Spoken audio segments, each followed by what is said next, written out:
ये कहानी है हरियाणा की बेटी मनीषा की, एक मासूम लड़की जो रोज बच्चों को पढ़ाने जाया करती थी। लेकिन एक दिन वह घर से निकली और कभी वापस नहीं लौटी। उसके बाद जो हुआ उसने न सिर्फ पूरे हरियाणा को बल्कि पूरे देश को हिलाकर रख दिया। आखिर उस दिन मनीषा के साथ क्या हुआ था? आइए इस दर्दनाक कहानी को शुरू से लेकर आखिर तक जानते हैं।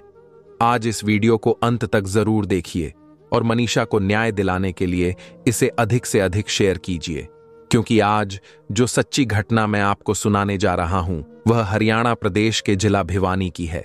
भिवानी जिले में एक गांव पड़ता है, दाढ़ी लक्ष्मण। यहीं की रहने वाली एक लड़की थी जिसका नाम था मनीषा। उम्र होगी लगभग 19 से 20 साल। बड़ी ही सीधी सादी, अपने घर वालों की लाडली और पूरे गांव की पहचान। कुछ ही दिन पहले मनीषा ने अपने करियर की ओर पहला कदम बढ़ाया था। पास ही एक जगह है सिंघानी, वहां पर एक प्ले स्कूल है। उसी स्कूल में उसने टीचर की नौकरी ज्वाइन की थी। लेकिन उसके रोजाना के सफर में एक मुश्किल थी। मनीषा जब स्कूल आती जाती थी तो वह नर्सिंग कॉलेज की बस से सफर करती थी। अब यहां पर सवाल उठता है, जब मनीषा नर्सिंग कॉलेज की छात्रा थी ही नहीं तो फिर वह उस कॉलेज की बस में कैसे बैठती थी? क्योंकि आम तौर पर किसी भी कॉलेज की बस में सफर करने की इजाजत सिर्फ 2 ही लोगों को होती है, या तो उस कॉलेज के विद्यार्थी या फिर वहां पढ़ाने वाले स्टाफ सदस्य। लेकिन मनीषा तो एक प्ले स्कूल की टीचर थी, न कि नर्सिंग कॉलेज की छात्रा। फिर भी वह रोज दोनों तरफ, घर से स्कूल और स्कूल से घर, उसी नर्सिंग कॉलेज की बस से सफर करती थी। असल में मनीषा को अपने गांव से प्ले स्कूल तक पहुंचने के लिए 2-2 बसें बदलनी पड़ती थीं। यानी पहले गांव से एक बस पकड़ती, फिर बीच रास्ते से दूसरी बस लेती। इस पूरे चक्कर में रोज उसका काफी वक्त लग जाता था और इसी वजह से वह अक्सर स्कूल देर से पहुंचती थी। प्ले स्कूल की संचालक ने कई बार नोटिस किया कि मनीषा लेट आती है। एक दिन उन्होंने सीधा सवाल कर लिया, तुम रोज इतनी देर से क्यों आती हो? बच्चे इंतजार करते हैं, क्लास का टाइम बिगड़ता है। इस पर मनीषा ने साफ कहा, मेरे गांव से यहां तक कोई सीधी बस नहीं मिलती। मुझे 2 बार बस बदलनी पड़ती है, तभी मैं स्कूल पहुंच पाती हूं। इसलिए चाहकर भी टाइम से आना मुश्किल हो जाता है। यह सुनकर प्ले स्कूल संचालक ने सोचा कि अगर कोई सीधी बस मिल जाए तो मनीषा टाइम पर स्कूल पहुंच सकती है। उन्हें पता चला कि पास के नर्सिंग कॉलेज की बस सीधे उसी गांव तक जाती है जहां मनीषा रहती थी। यही सोचकर उन्होंने नर्सिंग कॉलेज प्रबंधन से बात की और कहा, हमारे यहां की एक टीचर रोज आपके रूट से सफर करती है। अगर आप इजाजत दें तो उसे भी अपनी बस में आने जाने की सुविधा दे दीजिए। नर्सिंग कॉलेज ने हामी भर दी और यहीं से शुरू हुआ मनीषा का नया सफर। अब वह रोज उसी बस से घर से स्कूल और स्कूल से घर आने जाने लगी। रोज सुबह ठीक 8 बजे मनीषा घर से निकलती और स्कूल में पूरे मन से बच्चों को पढ़ाती, बच्चों का ध्यान रखती और शाम को समय पर घर वापस आ जाती। लेकिन 11 अगस्त 2025 का दिन अलग था। उस दिन सुबह वह हमेशा की तरह स्कूल गई। सब कुछ सामान्य था, मगर लगभग सुबह 11:23 पर उसने अपने पिता संजय को फोन किया। बोली, पापा आज थोड़ी देर हो जाएगी, मुझे बीएससी नर्सिंग का फॉर्म लेना है और भरना है, आप टेंशन मत लेना। पिता ने भी प्यार से जवाब दिया, कोई बात नहीं बेटा, आराम से आ जाना, कोई दिक्कत नहीं है। ये बातचीत यहीं खत्म हो जाती है। संजय को जरा भी अंदाजा नहीं था कि यह उनकी बेटी की उनसे आखिरी लंबी बातचीत साबित हो सकती है। कुछ देर बाद मनीषा को एक और फोन आता है। फिर वह घर पर दोबारा फोन करती है। इस बार फोन उसकी मौसी उठाती है। मौसी पूछती हैं, क्या हुआ बेटा मनीषा? मनीषा कहती है, मौसी जी, मैंने एक सूट ऑनलाइन ऑर्डर किया था, डिलीवरी वाला कभी भी आ सकता है, आप उसे ले लेना। मौसी उस वक्त थोड़ी व्यस्त थीं। बोली, अरे बेटा, हम तो अभी काम में लगे हैं और घर पर भी नहीं हैं। तुम ऐसा करो, अपने दादा का नाम बता देना, डिलीवरी वाला आकर सीधे दादाजी को दे देगा। ठीक है मौसी जी, मनीषा मुस्कुराकर कहती है और फोन रख देती है। उसके बाद वह फिर से अपने स्कूल के कामों में लग जाती है, बच्चों को पढ़ाने लगती है। जैसे ही दोपहर के 2 बजते हैं, रोज की तरह विद्यालय की छुट्टी होती है। फिर वह नर्सिंग कॉलेज की ओर जाती है। धीरे धीरे समय बीतता है और शाम हो जाती है। शाम के करीब 6:26 का समय था जब लड़की के पिता संजय के फोन पर एक मिस कॉल आई। बेटी की मिस कॉल देखते ही उन्होंने तुरंत कॉल बैक करने की कोशिश की, मगर उधर से फोन नहीं लगा। बार बार कोशिश करने पर भी कोई रिस्पॉन्स नहीं मिला। 6:26 पे मेरी घंटी बजी, उसका कट गया। फिर मैंने 6:26 मतलब पूरी नहीं हुई थी, कुछ सेकंड बची हुई थी, मैंने उसके साथ अपना फोन उठाया, साथ ही साथ कॉल किया, फोन बंद था उसका। अब घर के भीतर बेचैनी फैलने लगी। सब सोचने लगे कि आखिर बेटी इतनी देर क्यों कर रही है, जबकि वह तो कभी भी इतना लेट नहीं होती थी। परिवार वाले आपस में चर्चा करने लगे कि अब क्या किया जाए। तभी संजय ने ठान लिया कि जितनी जल्दी हो सके उन्हें खुद वहीं जाकर देखना होगा। वह तुरंत सिंघानी की तरफ निकल पड़े। वहां पहुंचकर उन्होंने सबसे पहले उस प्ले स्कूल के स्टाफ से बातचीत की जहां उनकी बेटी काम करती थी।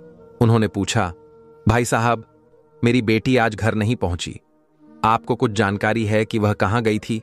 लेकिन किसी को कोई ठोस जानकारी नहीं थी। चिंता और बढ़ गई तो संजय ने 112 नंबर डायल किया और पुलिस से मदद मांगी। कुछ ही देर में पुलिस मौके पर आ पहुंची। गाड़ी में ईएसआई अनूर, कांस्टेबल पवन और एसपीओ धर्मेंद्र मौजूद थे। अब उम्मीद थी कि पुलिस गंभीरता से तलाशी शुरू करेगी, लेकिन उनके रवैये ने संजय का दिल तोड़ दिया। बातचीत में उन्होंने बेहद गैर जिम्मेदाराना और शर्मनाक बातें कहीं। तुम्हारी लड़की भाग भूग गई होगी, आ जाएगी। जब संजय ने ये बातें सुनी तो वह बहुत गुस्से में आ गए। भाग भुग्गी होगी, आ जाएगी 1-2 दिन के अंदर, 2-4 दिन के अंदर आ जाएगी। बोला क्यों घबरा रहा है? ये बात होकर के फिर मैं उसको बोला भी हूँ, सर मैं ये तो कोई बात नहीं है, इस काम के लिए नहीं आए आप यहाँ पे, जिस काम के लिए आए ना वो काम करो यहाँ पर। उन्होंने तुरंत रिएक्ट किया, लेकिन उनके रिएक्शन के बाद भी जहां जहां पुलिस को तलाश करनी थी, जितनी ईमानदारी और शिद्दत से काम करना चाहिए था, वहां उन्होंने वैसा नहीं किया। उन्होंने बस थोड़ी बहुत औपचारिकताएं निभाईं। जब वे लोग आइडियल कॉलेज पहुंचे और वहां के स्टाफ से मिले तो पुलिस वालों का अंदाज देखकर हैरानी हुई। वे ऐसे हंसी मजाक कर रहे थे, पीठ पर हाथ मार रहे थे, जैसे बरसों पुरानी जान पहचान हो। वहीं दूसरी ओर एक पिता अपनी बेटी को लेकर परेशान था। पुलिस वाला उनके साथ कोई बातचीत की है, बोले जी ठीक है, कोई नहीं, फिर मिलेंगे हम वहाँ आगे। हाँ, ऐसे कंधे पे हाथ मार के बोले जी कोई नहीं, आप फिर मिलते हैं जी, घर बैठ के मिलेंगे आपसे। ऐसे ऐसे बात हुई उनकी कुछ। आखिरकार रात के लगभग 10 बज गए। तब उन तीनों पुलिस वालों ने संजय से कहा, हमने तो अपनी तरफ से पूरी कोशिश कर ली है, अब आप एक काम कीजिए, नजदीकी लोहारू थाने जाइए और वहां जाकर एफआईआर दर्ज कराइए। संजय ने यह बात सुनने के बाद फिर अपने पिता से सलाह की। उसके साथ जो 1-2 साथी थे उन्होंने भी कहा, अब तो रात काफी हो गई है, क्यों ना सुबह जाकर एफआईआर कराएं, अभी अंधेरा है, कल सुबह ही चलेंगे। सबने यही तय किया कि सुबह जाकर देखा जाएगा। फिर भी रात में जितना हो सकता था उन्होंने खुद अपनी तरफ से बेटी की तलाश करने की पूरी कोशिश की। 12 अगस्त 2025 की सुबह करीब 8:45 का समय था। संजय सिंह अपने परिवार के चाचा और 1-2 साथियों के साथ नजदीकी लोहारू थाने पहुंचा। वहां पहुंचकर उसने पुलिस को बताया कि उसकी बेटी कल से लापता है, घर नहीं लौटी है। लेकिन पुलिस ने इस गंभीर सूचना पर वह तत्परता नहीं दिखाई जिसकी एक पिता को उम्मीद थी। सुबह से शाम हो गई। समय कब बीत गया किसी को एहसास ही नहीं हुआ। दिन पूरा निकल गया और रात के 7 बज गए, मगर संजय को केवल थाने के चक्कर ही कटवाए जाते रहे। पिता की बेचैनी बढ़ती जा रही थी, लेकिन पुलिस का रवैया बेहद लापरवाह था। आखिरकार देर रात को एफआईआर दर्ज की गई। एसएचओ अशोक कुमार ने मामला दर्ज किया और जांच की जिम्मेदारी एसआई शकुंतला को सौंप दी गई। लेकिन अफसोस, जिस गंभीरता और ईमानदारी से एक बेटी की गुमशुदगी की जांच होनी चाहिए थी, उतनी संजीदगी यहां दिखाई नहीं दी। थाने के भीतर ही तरह तरह की बातें होने लगीं। शादी करके चली गई होगी, कहीं पिकनिक मनाने चली गई होगी, 1-2 दिन में वापस आ जाएगी। ये बातें सुनकर संजय का दिल टूट गया। उसकी आंखों में आंसू भर आए। उसने सोचा, मैं तो मदद की आस में पुलिस के पास आया हूं और यही लोग मेरी बेटी पर ऐसे ताने कस रहे हैं। क्या हर बेटी के साथ यही सोचा जाता है? क्या हर गुमशुदा लड़की के बारे में यही कहा जाएगा? इन सवालों ने उसके दिल को चीर कर रख दिया। लेकिन संजय ने हिम्मत नहीं हारी। वह खुद कॉलेज गया, उस प्ले स्कूल तक पहुंचा जहां उसकी बेटी काम करती थी। उसने सीसीटीवी फुटेज की मांग की, लेकिन उसे टाल दिया गया। बस इतना कहा गया, जब बड़े अधिकारी आएंगे तभी फुटेज दिखाया जाएगा। यह सुनकर उसकी उम्मीदें और भी टूट गईं, लेकिन फिर भी उसने हार नहीं मानी। 13 अगस्त 2025 की सुबह संजय एक बार फिर कॉलेज की ओर गया। उसका मन बस यही कह रहा था कि शायद सीसीटीवी फुटेज में बेटी की झलक मिल जाए। इसी बीच पुलिस चाहती तो उसकी बेटी का सीडीआर निकलवा सकती थी, मोबाइल लोकेशन ट्रेस कर सकती थी, लेकिन अफसोस इस केस को उतनी गंभीरता से नहीं लिया गया। और फिर उसी दिन 13 अगस्त 2025 को लोहारू थाना क्षेत्र के गांव सिंघानी की नहर के पास ग्रामीणों ने एक लड़की की बॉडी देखी। गांव वालों ने तुरंत पुलिस को सूचना दी। जांच अधिकारी एएसआई शकुंतला ने तुरंत संजय को फोन किया और कहा, संजय जी, आपको तुरंत आना होगा। हमने एक बॉडी पाई है, जरा देख लीजिए, कहीं यह आपकी बेटी तो नहीं। यह सुनकर संजय के पैरों तले जमीन खिसक गई। पूरा परिवार रोता बिलखता वहां पहुंचा। बेटी के कपड़ों से उन्होंने उसकी पहचान की, लेकिन जिस हालत में बेटी की लाश मिली उसे देखकर हर किसी के रोंगटे खड़े हो गए। उसकी आंखें बाहर निकली हुई थीं, भोजन और श्वास नली बाहर खिंची हुई थी। गर्दन पर चांद जैसे आकार का एक गहरा जख्म था जो करीब 29.5 सेंटीमीटर चौड़ा और 16 सेंटीमीटर लंबा था। बेटी की लाश देखकर गांव वाले भी स्तब्ध रह गए। भीड़ लगातार बढ़ती चली गई। पुलिस ने बॉडी को कब्जे में लेकर पोस्टमार्टम के लिए भिवानी अस्पताल भेज दिया। पोस्टमार्टम शुरू होते ही यह खबर पूरे इलाके में आग की तरह फैल गई। 14 अगस्त को गुस्से से भरे लोग सड़कों पर उतर आए। हर किसी के मन में यही सवाल था, क्या एक गरीब मजदूर की बेटी की कोई कीमत नहीं? अगर यही बेटी किसी मंत्री, विधायक या किसी बड़े आदमी की होती तो क्या पुलिस इतनी लापरवाही करती? लोगों का गुस्सा बढ़ता गया। धरना प्रदर्शन शुरू हो गए। पूरे इलाके में न्याय की मांग गूंजने लगी। 14 तारीख को पोस्टमार्टम के बाद पुलिस ने बॉडी परिवार वालों को सौंप दी, लेकिन घर वालों ने साफ कह दिया, जब तक हत्यारे नहीं पकड़े जाएंगे हम बेटी का शव नहीं लेंगे। अब चाहे कुछ भी हो जाए। परिजनों का गुस्सा बढ़ता ही गया। उनके समर्थन में बड़ी संख्या में लोग सड़कों पर उतर आए और ऐलान कर दिया, हत्यारे पकड़े बिना बॉडी नहीं उठेगी, अंतिम संस्कार नहीं होगा। 16 और 17 अगस्त को माहौल और गर्म हो गया। पूरे प्रदेश में बवाल मच गया। लोग सड़कों पर उतर आए। घंटों घंटों रोड जाम रहे। स्कूल, कॉलेज बंद, दुकानें, बाजार ठप। हर जगह सिर्फ एक ही गुस्सा था, मनीषा को इंसाफ दिलाने का। इस दबाव में पुलिस और सरकार की नींद टूटी। यह मामला मुख्यमंत्री तक पहुंचा। बड़े बड़े अफसर, चाहे एसएसपी हों, आईजी हों या डीआईजी, सब मौके पर पहुंचे और आश्वासन देने लगे कि पूरी ईमानदारी से जांच होगी और जल्द ही आरोपियों को गिरफ्तार किया जाएगा। इसी बीच कार्रवाई भी हुई। उस वक्त के एसपी मनवीर सिंह का तबादला कर दिया गया और 2014 बैच के आईपीएस सुमित कुमार को चार्ज सौंपा गया। एसएचओ अशोक कुमार को लाइन हाजिर कर दिया गया। एएसआई शकुंतला, जिसने केस को लापरवाही से देखा था, उसे सस्पेंड कर दिया गया। इसी तरह पीसीआर पर मौजूद ईएसआई अनूप, कांस्टेबल पवन और एसपीओ धर्मेंद्र को भी निलंबित कर दिया गया। लेकिन जनता और भड़क गई। उनका कहना था, ट्रांसफर कर दोगे तो फिर से चार्ज मिल जाएगा, सस्पेंड कर दोगे तो बाद में बहाल हो जाएगा, लेकिन क्या हमारी बेटी वापस आ जाएगी? अगर पहले ही ईमानदारी से काम होता तो शायद वो जिंदा होती। गुस्से की यह लपट झज्जर, जिंद और फतेहाबाद तक फैल गई। पक्ष हो या विपक्ष, रोडवेज कर्मचारी हों, छात्र छात्राएं हों या व्यापारी, सब सड़कों पर उतर आए। देखते ही देखते सिर्फ हरियाणा ही नहीं, आसपास के राज्यों तक लोग एक सुर में बोलने लगे, ईमानदारी से जांच करो, हत्यारों को पकड़ो। जब तक ऐसा नहीं होगा तब तक बॉडी नहीं लेंगे, अंतिम संस्कार नहीं करेंगे। पहला पोस्टमार्टम भिवानी जिला अस्पताल में हुआ। पहली पोस्टमार्टम रिपोर्ट आने के बाद गांव का माहौल और भी उथल पुथल हो गया। डॉक्टरों ने अपनी रिपोर्ट में साफ लिखा था, शरीर पर जो गहरे घाव हैं उनमें से ज्यादातर ऐसे लगते हैं जैसे जानवरों ने नोचा हो। गले पर किसी हथियार के वार के निशान नहीं मिले। यौन शोषण का भी कोई सबूत नहीं है। लेकिन जैसे ही यह रिपोर्ट बाहर आई, गांव के लोग भड़क उठे। लोग कहने लगे, इतनी बुरी हालत में लड़की का शव मिला और डॉक्टर कह रहे हैं कि यह जानवरों की वजह से है। अगर यह यौन शोषण और जघन्य अपराध नहीं है तो क्या है? रिपोर्ट में सच क्यों नहीं लिखा गया? सच को छुपाने की कोशिश क्यों की जा रही है? परिवार का गुस्सा भी 7वें आसमान पर था। भीड़ बढ़ने लगी, नारे लगने लगे।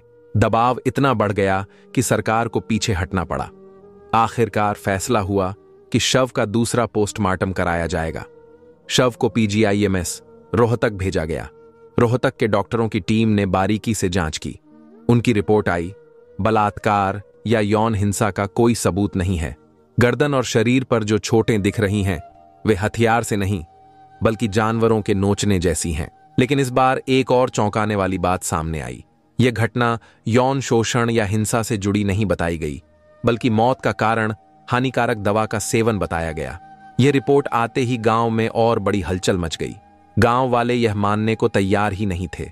इसी बीच मामला लगातार बढ़ता चला गया। 18 अगस्त 2025 की दोपहर के आसपास सोशल मीडिया पर एक पत्र बहुत तेजी से वायरल होने लगा।